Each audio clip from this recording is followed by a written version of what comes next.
From ABC-7 New York, this is Eyewitness News Extra Time. A body has been found in Oak Beach, and police believe there may be other bodies out there. Yeah, and Liz, this is the barrier island to the south of the town of Babylon. An extensive search that goes on for a good mile along the bay here south of the town of Babylon. You could see crime scene investigators there, and then, Tony, if you want to come back out, you could see behind me, and then clear up the beach right here.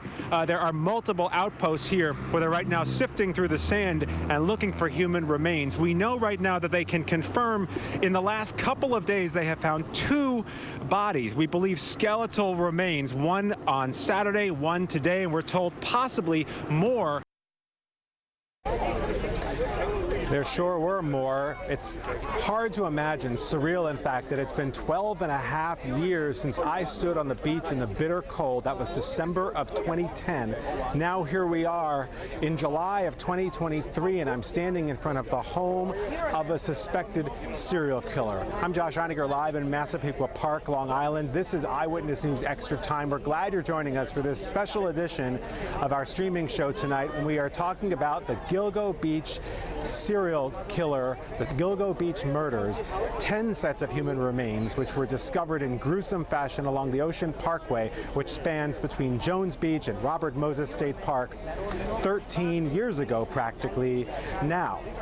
We can show you exclusive video that Eyewitness News just obtained from last night in Midtown Manhattan, when the suspect in at least as many as 4 of those killings was finally, after all this time, taken into custody. 59-year-old Rex Heuermann, who is an architect in the city but lives here in Massapequa Park, went without incident with Suffolk and state police investigators, a whole task force who have actually, we are told now, been tracking him for months.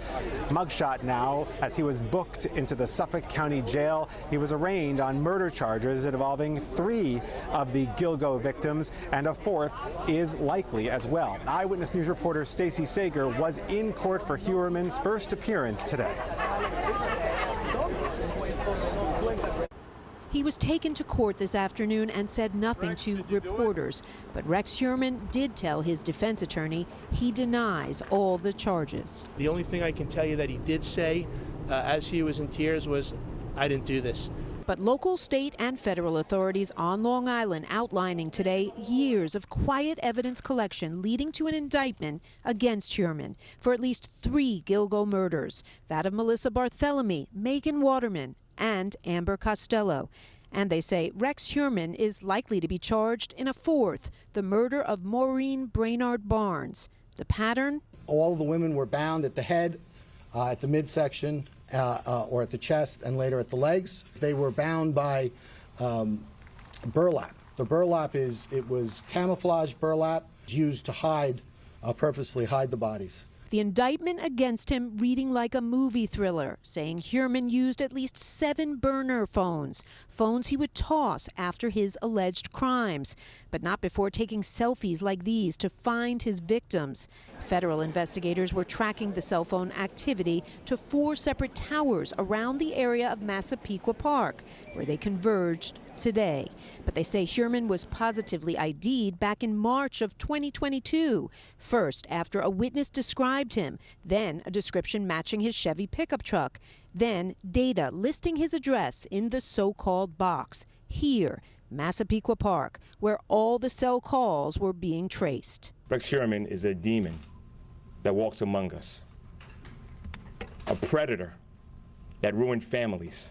But there is more work to do. Other victims not linked to Heuermann, their families also at court today, without closure, but hopeful. Full justice is all the cases being closed. There needs to be far more investigation, and maybe the dam will have broken with this fellow.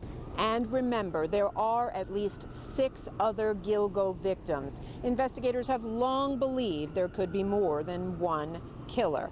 But as for today's indictment, 6 counts of murder, each one punishable by a potential sentence of life in prison without parole. The judge telling Heuermann he'll be held without bail. In Riverhead, I'm Stacey Sager, Channel 7 Eyewitness News. We had been hearing for the last maybe year and a half, 2 years, that the investigation had been jump-started with the assistance of the FBI, which has much more sophisticated DNA matching capability and cell phone tracking capability than the Suffolk Police Department was able to bring to bear. And so we can show you some video of actually images that we saw in the criminal complaint in Suffolk County Court today. Investigators found selfies that Heuermann allegedly took with those burner phones, which he then posted online to search for escorts, to search for sex, frankly, and perhaps lure his alleged victims. We also learned about how they used DNA to match him to the victims with whom he is charged. Hairs that did not match those victims that belonged to a man that were found on the scene so many years ago. Well, investigators, once they were on to Heuermann, they waited for him to throw out some trash. He threw out a pizza box, and on that pizza box, according to the indictment, was a crust inside the box that he had not completed eating. And from that pizza crust, they were able to find enough of his DNA to match with the hair found on the victims at the scene, and that was a key piece of evidence that helped get to this location, this point today. Back live here in Massapequa Park, this is a very small residential bedroom community. A lot of law enforcement people live in this neighborhood, and a lot of working law enforcement now have surrounded the house where Heuermann lives with his wife and 2 children. Eyewitness News reporter Christian Thorne spent the day here in this neighborhood with how people are reacting to the alleged serial killer next door. It's a shocker. It's scary. A crime that has captivated the world, a true crime story of movies and books, has come down to this quiet neighborhood in Massapequa Park.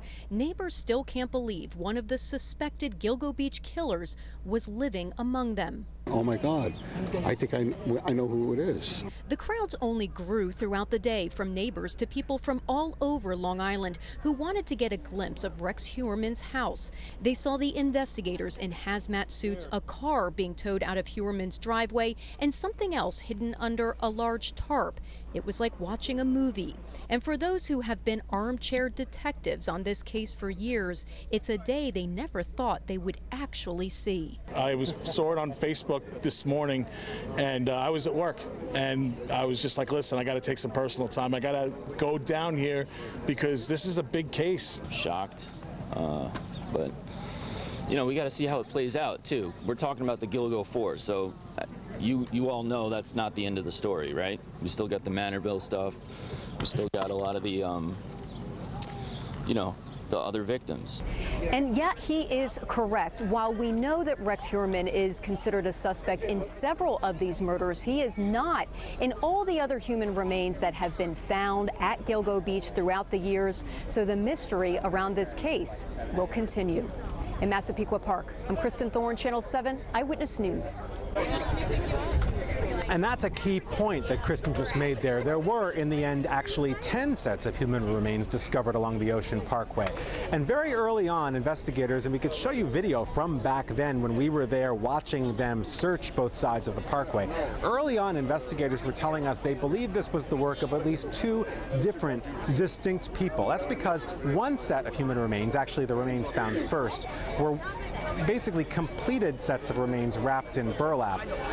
The rest of them, that was 4 women. The other 6 victims were in much more of a sense of disarray, were scattered much farther across Ocean Parkway, and had obviously been there for much longer. So in this case, Heuermann is charged only with 3 of those first 4, the 4th likely to be added in the future. But it does speak to how complicated this investigation has been, and that has not been helped by corruption at the top of the Suffolk County Police Department, which significantly delayed progress here for years. Eyewitness News reporter N.J. Burkett has a look at the history of this gruesome case. All 4 bodies were found in heavy brush within 500 yards of one another, dumped over the course of 18 months along a remote stretch of Ocean Parkway, 40 miles from New York. Detectives believe it happened in the middle of the night, that the killer chose the same desolate location each time, pulling onto the shoulder, switching off his lights, and dragging the body out of his vehicle, dumping it no more than 25 feet off the roadside. It would be several years before the first body would be discovered. A wider search revealed 3 others, all women, bound with tape or leather belts and identified through DNA.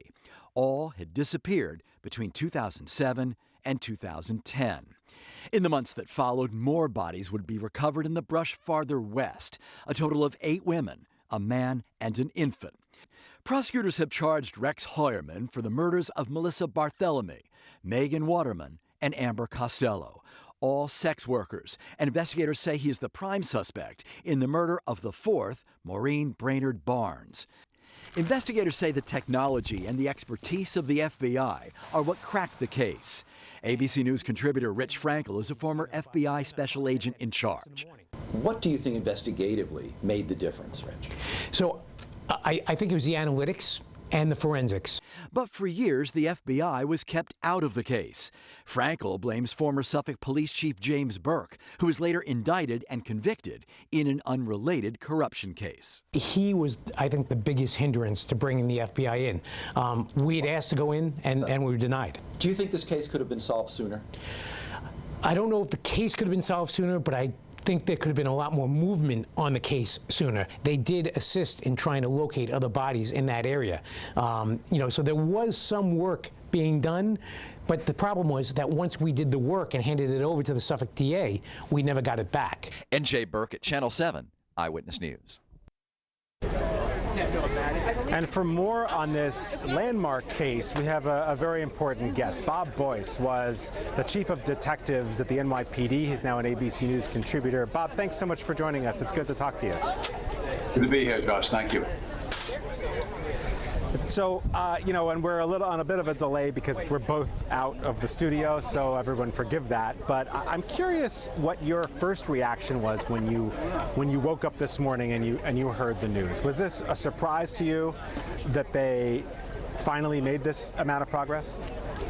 I was surprised, but I wasn't shocked. I know that Commissioner Harrison had created a task force, fresh eyes, as he called it, on the investigation. This case turned very few weeks into the task force when the trooper did the lawman search that identified the car, the perpetrator's car, and that brought them to the house.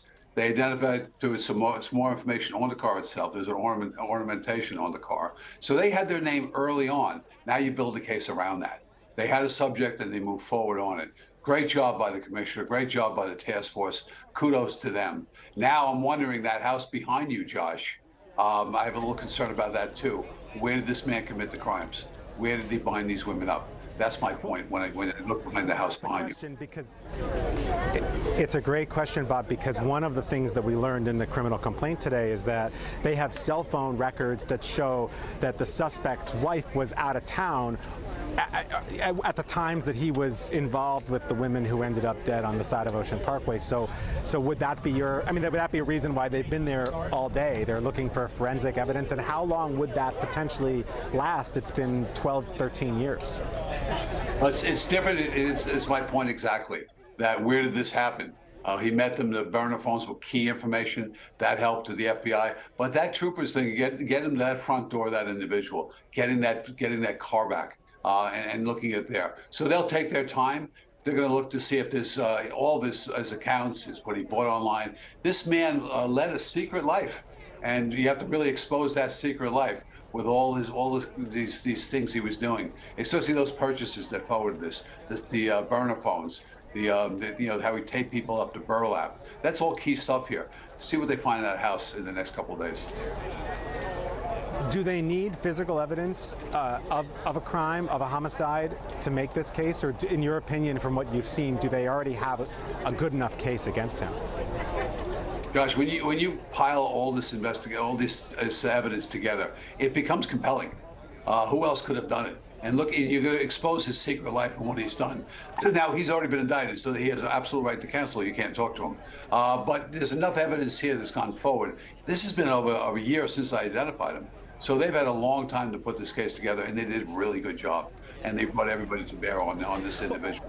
So I think it's the DNA, all these took their role.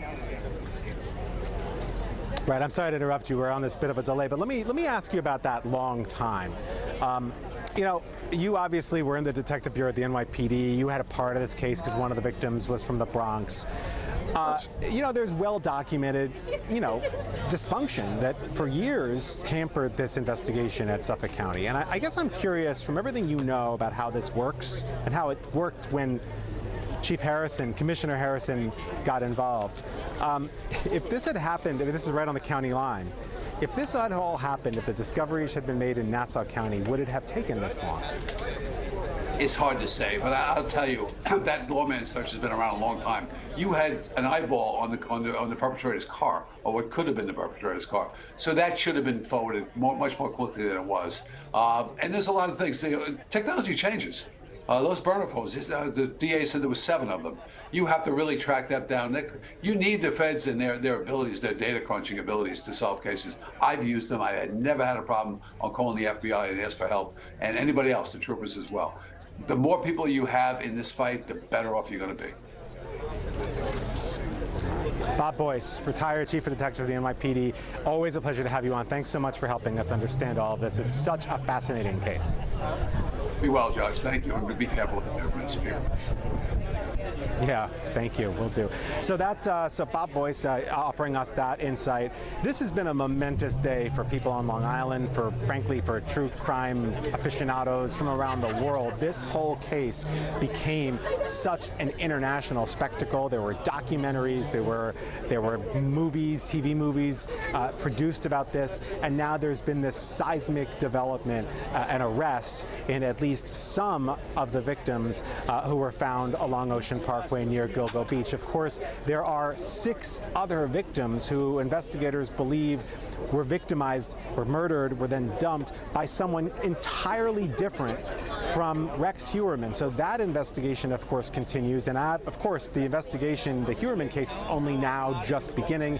As you heard Bob Boyce suggest, it's probably going to be days that they're going to be going over this house here. They've had 12, 13 years that he's had a jump start on getting ahead of investigators, and they've got to scour that house for any physical evidence they can find. We're going to have the very latest on all of these developments coming up tonight on Eyewitness News at 11. More also from Midtown Manhattan, outside Heuermann's architecture firm, where he was taken into custody last night. But for now, that is the very latest live from Massapequa Park, Long Island. I'm Josh Einiger on Eyewitness News Extra Time. Have a great evening.